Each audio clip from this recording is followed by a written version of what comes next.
परिंदों को नहीं दी जाती तालीम उड़ानों की, वो खुद ही तय करते हैं मंजिल आसमानों की।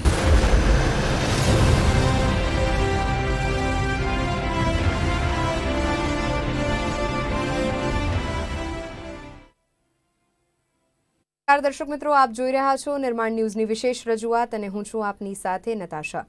આજે તારીખ 8 ઓક્ટોબર, પરંતુ 1932ના રોજ 8 ઓક્ટોબર 1932ના રોજ આજે ભારતીય વાયુસેનાની રચના થઈ હતી અને આજે 88મો ભારતીય વાયુસેના દિવસ ઉજવાયો।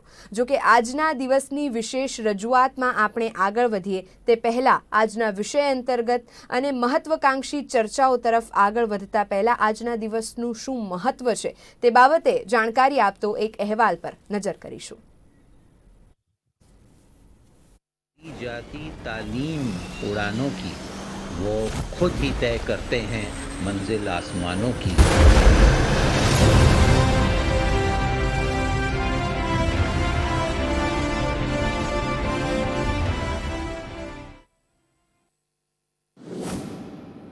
ભારતીય વાયુસેનાનો 88મો સ્થાપના દિવસ। દેશ ઉજવી રહ્યો છે વાયુસેના દિવસ। 1932માં વાયુસેનાએ પોતાનું કાર્ય શરૂ કર્યું। દેશના આસમાનને સુરક્ષિત રાખતા વાયુસેનાના આ જવાનો। દ્વિતીય વિશ્વયુદ્ધમાં વાયુસેનાએ બતાવ્યું હતું પરાક્રમ। માનવતાની સેવા માટે આગળ રહેલી વાયુસેના। વાયુસેનાના બર્થડે પર રાફેલની ધમાકેદાર એન્ટ્રી। આજે દેશ આખો ભારતીય વાયુસેનાના સ્થાપના દિવસની ઉજવણી કરી રહ્યો છે। વાયુસેનાના જોશ અને જુસ્સાએ ઘણીવાર પોતાનું પરાક્રમ બતાવીને ભારતને વિજય અપાવ્યો છે, જેમાં શરૂઆતમાં વાયુસેનામાં 4 વેસ્ટલેન્ડ વાપીથી બાયપ્લેન્સ અને 5 ભારતીય પાયલટ હતા, જેની સરખામણીમાં આજે ભારતના વાયુસેનાના બેડામાં 1720થી વધારે વિમાન છે અને 1.70 લાખથી વધારે વાયુ સૈનિકો છે।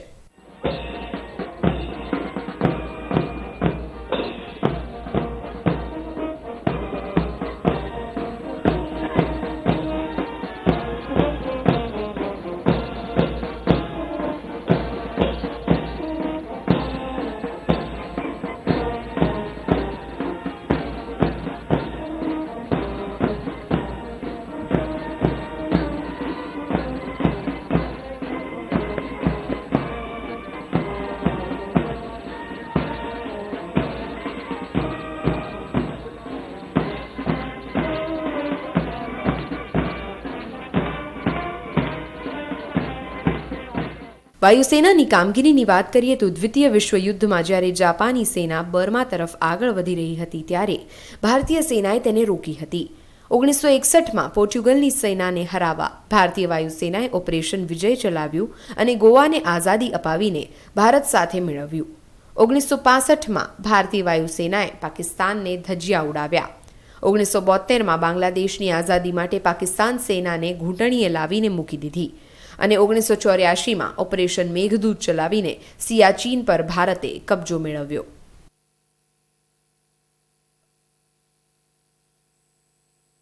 1987માં શ્રીલંકામાં સિવિલ વોરના સમયમાં ઓપરેશન પૂમલાઈ ચલાવ્યું હતું। 1988માં માલદીવ્સ પર થનાર હુમલાને રોક્યો હતો અને શાંતિની સ્થાપના કરી હતી। તો 1999માં કારગિલમાં ઓપરેશન સફેદ સાગર ચલાવ્યું। 2019માં બાલાકોટમાં આતંકી છાવણીઓને નષ્ટ કરી હતી। તો અભિનંદને MiG-21 દ્વારા પાકિસ્તાનના F-16ને તોડી પાડ્યું હતું। આજે આ અવસર પર ગાઝિયાબાદના હિડન એરબેઝ પર ઉજવણીનું આયોજન કરવામાં આવ્યું અને પરેડ પણ રાખવામાં આવી, જેમાં જવાનોની જમીનથી આસમાન સુધીની તાકાત જોવા મળી, જેને જોતા ચીન અને પાકિસ્તાન પણ ડરી ગયા હશે। બ્યુરો રિપોર્ટ, નિર્માણ ન્યૂઝ। તો આ હતી અમારી આ વિશેષ રજૂઆત અંતર્ગતની ચર્ચા તરફ આગળ વધવાનો આજનો આ પ્રસ્તાવ કે નભ સ્પર્શમ દીપ્તમ એટલે કે તેનો અર્થ થાય છે touch the sky with glory. અને આ સૂચનને સાર્થક કરતું ભારતીય વાયુસેનાના તમામ જવાનો કે જે માત્ર હવામાં જ ભારત દેશની રક્ષા નથી કરતા પરંતુ તમામ આપત્તિજનક પરિસ્થિતિમાં પણ પોતાનો દબદબો હંમેશા આગળ બતાવતા રહ્યા છે. ભારતીય વાયુસેનાની રચના આજના દિવસે 1932ના વર્ષમાં ચોક્કસ થઈ હોય પરંતુ આ 88 વર્ષ દરમિયાન કેવા બદલાવો આવ્યા. ભારતીય વાયુસેના દ્વારા તમામ વોરફેર સિચ્યુએશનમાં પોતાનો દબદબો જાળવી રાખવાના હરહંમેશ પ્રયાસ કરવામાં આવ્યા છે અને આ ઉપરાંત પણ ભવિષ્યમાં કેવા બદલાવોની ઝંખના થઈ શકે છે ભારતીય વાયુસેનામાં, આ તમામ બાબતોની ચર્ચા કરવા માટે આજે આપણે નિર્માણ ન્યૂઝની આ વિશેષ રજૂઆત અંતર્ગત ઉપસ્થિત થયા છે અને આપણી સાથે જોડાઈ રહ્યા છે retired wing commander Praful Bakshi ji. Praful ji, welcome to our show. Thank you. Sir, सबसे पहला मेरा सवाल हो आपसे, उससे पहले मैं आपको बधाई देना चाहूँगी. आज भारतीय वायुसेना दिन पे आपको बहुत बहुत बधाइयाँ. आज 88th इंडियन एयरफोर्स डे के सेलिब्रेशन के तहत भारतीय वायुसेना की सन 1950 से अब तक की सफ़र को आप सबसे पहले तो कैसे देखेंगे, क्योंकि काफ़ी साल बिताए हैं. देखिए, भारतीय वायुसेना का अगर आप एक्चुअली सफर देखना चाहते हैं तो 1932 से स्टार्ट हो जाता है, जब उसकी स्थापना हो गई थी कराची में, द्रिग रोड में. उस समय ये ब्रिटिश सरकार ने ये डिसाइड कर दिया था कि हमको एक इंडियन एयरफोर्स बनानी पड़ी चाहिए जो इंडियन ऑफिसर्स और इंडियन मेन के द्वारा चलाई जाए और कहीं कहीं पे जहां पे अगर ब्रिटिश रिक्वायर्ड हो वहां उनका भेजा जाए, पर उस एरिया की रक्षा के लिए हमें ये एयरफोर्स डेवलप करना बहुत जरूरी है.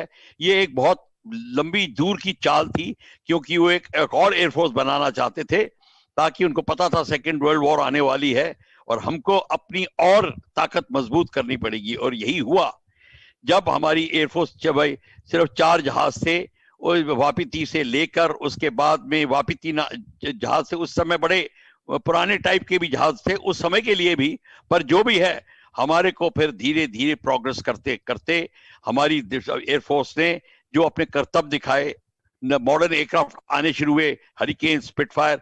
सेकेंड वर्ल्ड वॉर में बड़ा भारी योगदान दिया इंडियन एयरफोर्स ने. रॉयल इंडियन एयरफोर्स बोलते थे. बर्मा में और कई जगह पे इन्होंने बहुत उचित और उत्तम योगदान दिया और दुश्मन को, जापानियों को हराने में एक बहुत बड़ा कार्य प्रणाली और बहुत पेश करी. पर जब हमारी को इंडिपेंडेंस मिली और इंडियन एयरफोर्स बन गई, रॉयल हट गया उसके बाद, और उसके बाद जो हमारी जो प्रोग्रेस शुरू हुई और जिस तरीके से हमारे उसी समय 48 में ही जेट एयरक्राफ्ट की सोच हो गई थी. हमारे को जेट एयरक्राफ्ट मिल गए. फिर पहला एयरक्राफ्ट जो एक दूसरा फिर आया वैम्पायर के बाद तूफानी फाइटर एयरक्राफ्ट, और हमारी जो ट्रांसपोर्ट की जो मतलब सवारी जहाज की जो फ्लीट थी उसमें बढ़ोतरी शुरू हुई. पहले डकोटा होते थे, धीरे धीरे वाइकाउंट जहाज आए और हमारे को जो पैकेट जहाज थे अमेरिका ने हमको दिए थे उनको हमने मॉडर्नाइज किया. इस तरीके से मॉडर्नाइज करके, इनोवेट करके और नए जहाज लेकर हम इस स्थिति पे पहुंचे कि जब 48 में लड़ाई की बात आ रही थी तो कश्मीर को बचाने के लिए एक डकोटा लैंड करने किया. जब पूरी दुश्मन कश्मीर एयरफील्ड में घुस गई थी, उसके बाद उसमें जो 30 सैनिक निकले, एक अपने मेजर साहब का सोमनाथ शर्मा साहब के साथ में, उन्होंने फिर दुश्मन को खदेड़ना शुरू किया. मतलब कहा 30 सैनिक ने पूरे कश्मीर को फिर फौजें आनी शुरू हुई, एयरक्राफ्ट लैंड करने शुरू हुए. मतलब कहने का है इस तरीके से प्रोग्रेस होती गई. फिर गोवा का ऑपरेशन जब देखा किस तरीके से हमने पुर्तगालियों को गोवा से खाली करवाया, उसमें एयर ऑपरेशन बहुत हुआ, बड़ा कामयाब हुआ. और उसके बाद सन 65 में जो कामयाब हुआ, नहीं तो पाकिस्तानियों ने सोच लिया था कि हमारे पास मॉडर्न इक्विपमेंट है, अमेरिकन इक्विपमेंट है, चाहे एयरक्राफ्ट हो चाहे टैंक हो, पर हमारे पास में जो हमने 1957 में सेबर्स, नैट्स, हंटर्स, मिस्टियर्स ये एयरक्राफ्ट ले लिए थे. इन्होंने जो अपने कारनामे दिखाए, कर्तव्य दिखाए, नैट को सेबर स्लेयर की उपाधि दी गई.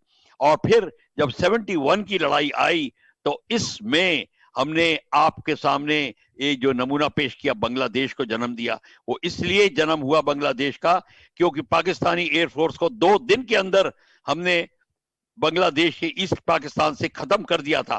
टोटल एयर सुपीरियरिटी मिलने के बाद आपकी फौजें आगे बढ़ी और आपने एक नया देश क्रिएट किया, और उसके बाद मॉडर्नाइजेशन होती गई। फिर हमारे नए नए जहाज आते गए, हमने जैगुआर्स आए, फिर हमारे पास मिराजेस आए, सुखोय मिग 29 सुखोय, और जो हमारी ट्रांसपोर्ट फ्लीट के अंदर हमने किस तरीके से अपने जो पुराने जहाजों के को जो रशियन जहाज थे AN-32 AN-12 को हटा के अब IL-76 आया, C-130 हरकुलिस आए और C-17 ग्लोब मास्टर आए।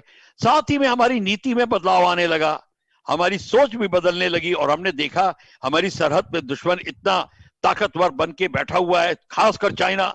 तो चाइना के उपलब्धि में, चाइना के संदर्भ में जो हमने प्रोग्रेस अब शुरू करी है, हाँ हमने देर कर दी, इसमें कोई दो राय नहीं है, पर वो देर आए दुरुस्त आए। पिछले 4 सालों में इस प्रेजेंट गवर्नमेंट ने जो किया है वो उसका नमूना आप गलवान में देख रहे हैं। चाइना को हमने रोक दिया है, नहीं तो चाइना बढ़ता चला जा रहा था, और हमारी एयरफोर्स एकदम तत्पर और तैयार बैठी है।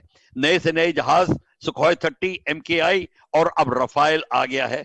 तो ये जो आपके पास में जो अब चीज हो रही है, और इनोवेशन हो रही है, मॉडर्नाइजेशन हो रही है, अपने खुद बना रहे हैं, मिसाइल्स यहां बन रही हैं, और long range missile, short range missile, सारी की सारी जो जो स्वावलंबी हम बनते जा रहे हैं इस एरिया में, ये हमारी नई नीतियों का नतीजा है।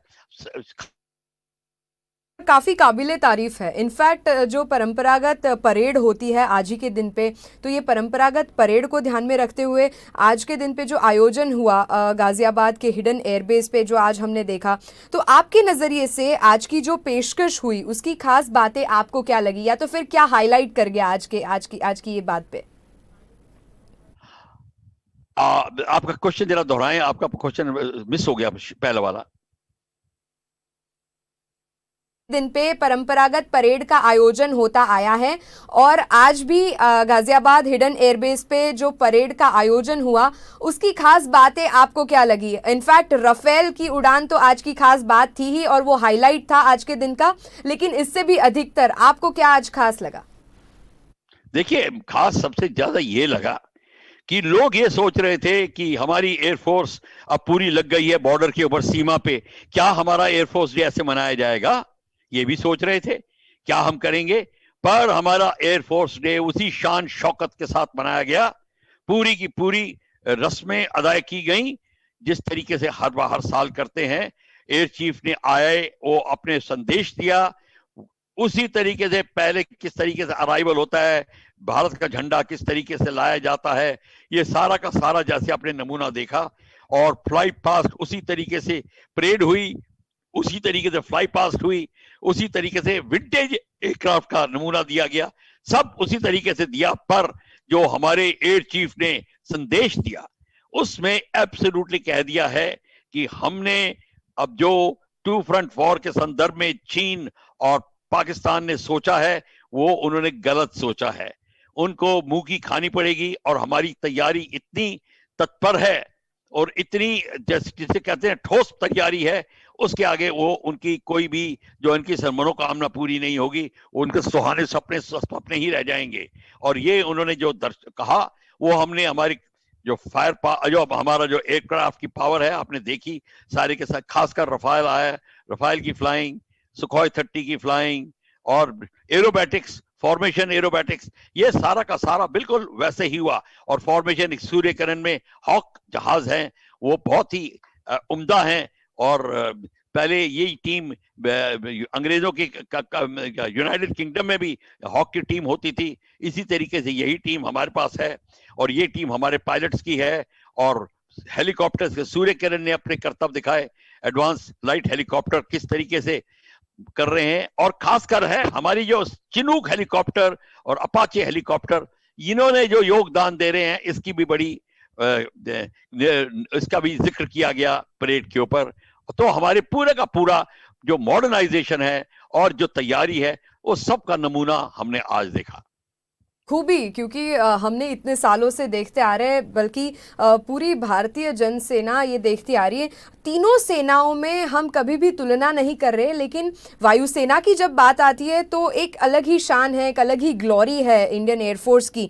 और अब तक भारतीय वायुसेना ने कई लड़ाइयों में अपना योगदान दिया है और आगे भी देती रहेंगी। लेकिन अब सवाल ये है कि मॉडर्न चैलेंजेस के साथ कैसे संघर्ष है या तो फिर हो सकते हैं। चैलेंजेस, संघर्ष तो होंगे। सबसे पहला चैलेंज जो है मॉडर्नाइजेशन का ही, हमें स्वावलंबी बनना है।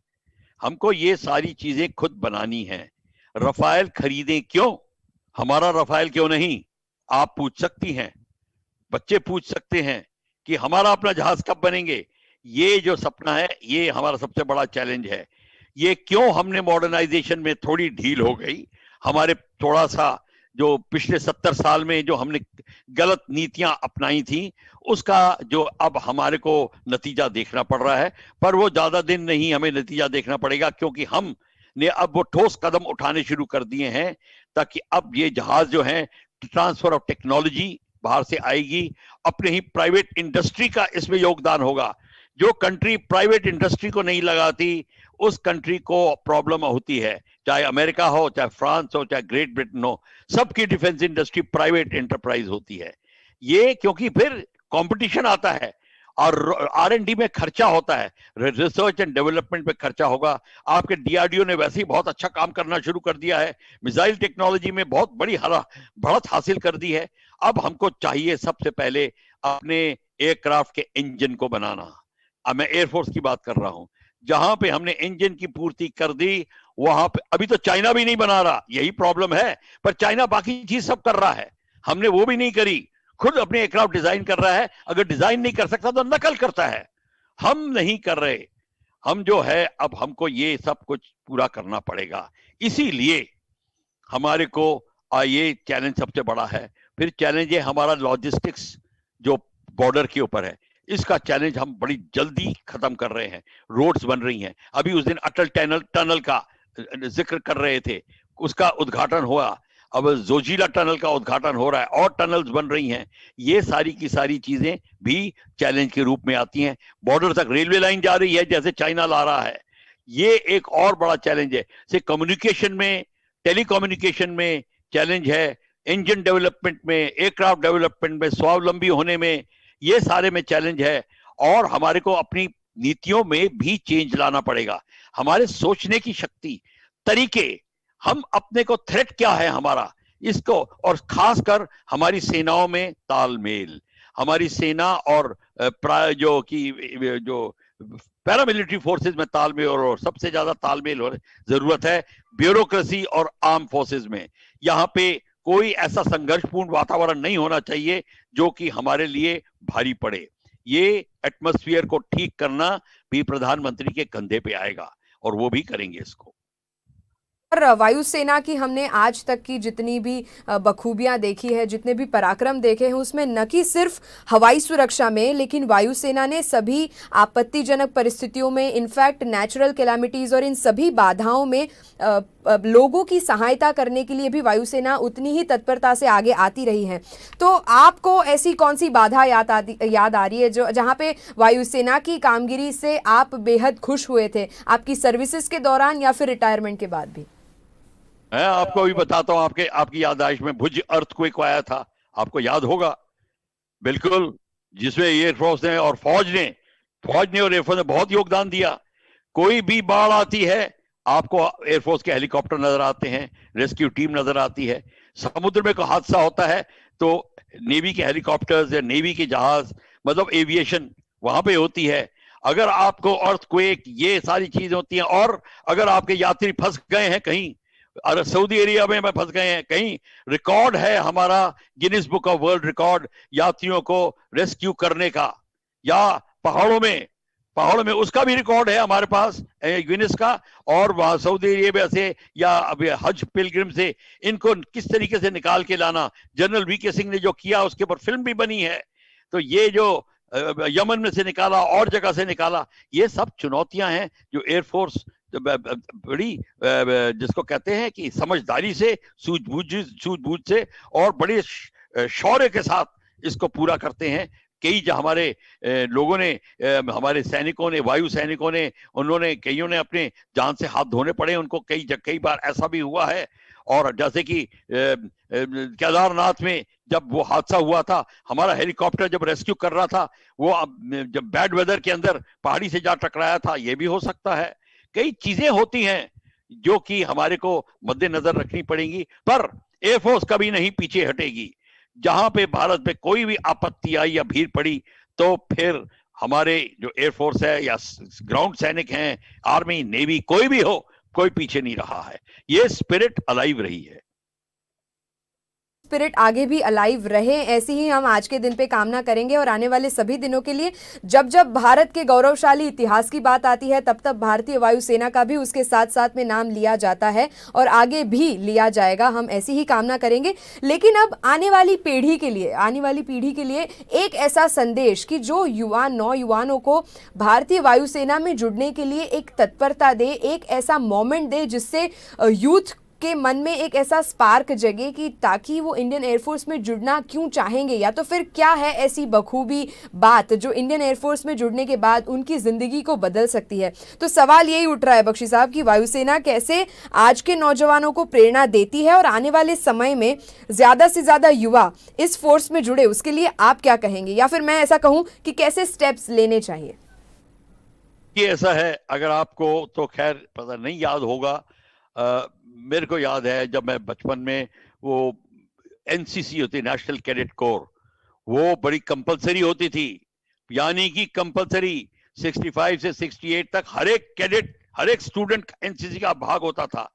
तो क्या हुआ, जब एनसीसी का भाग था, जब 62 की लड़ाई आई, 65 की लड़ाई आई, सीनियर विंग के एनसीसी कैडेट ट्रेन्स को एस्कॉर्ट कर रहे थे, जो एम्युनिशन ट्रेन है बॉर्डर तक एस्कॉर्ट कर रहे थे।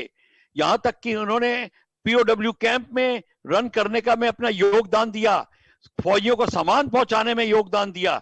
ये जो कार्यक्रम है, जिसको एक as a third line of defence या सेकंड लाइन ऑफ डिफेंस कहिए, उसके तौर पे आए। एक हमारे पास ऑक्सिलरी एयरफोर्स होती थी, जिससे कि यूनिवर्सिटी के स्टूडेंट वगैरह उसमें और लोग जाते थे, उसमें फ्लाइंग करते थे और उसमें बढ़त हासिल होती थी। तो क्या होता था, एक माहौल अलाइव रहता था, लोगों को पता होता था क्या है।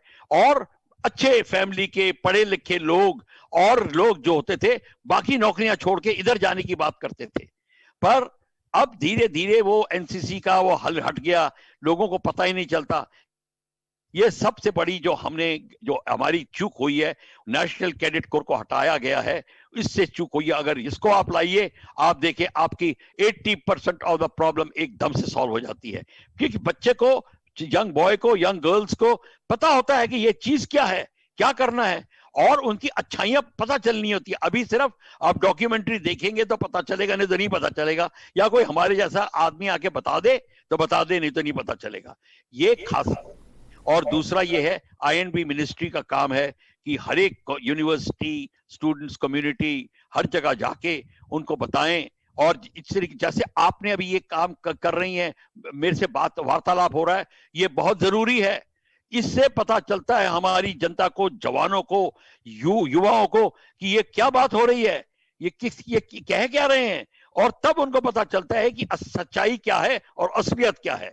इसका बहुत जरूरी है communication system through NCC and through auxiliary air force, और कई तरीके से। जैसे प्राइम मिनिस्टर ने कंपलसरी मिलिट्री ट्रेनिंग की भी बात करी थी, वो जरूरी है।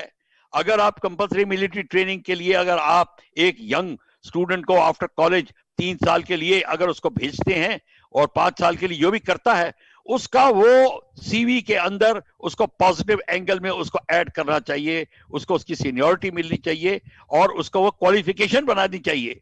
ये होना चाहिए।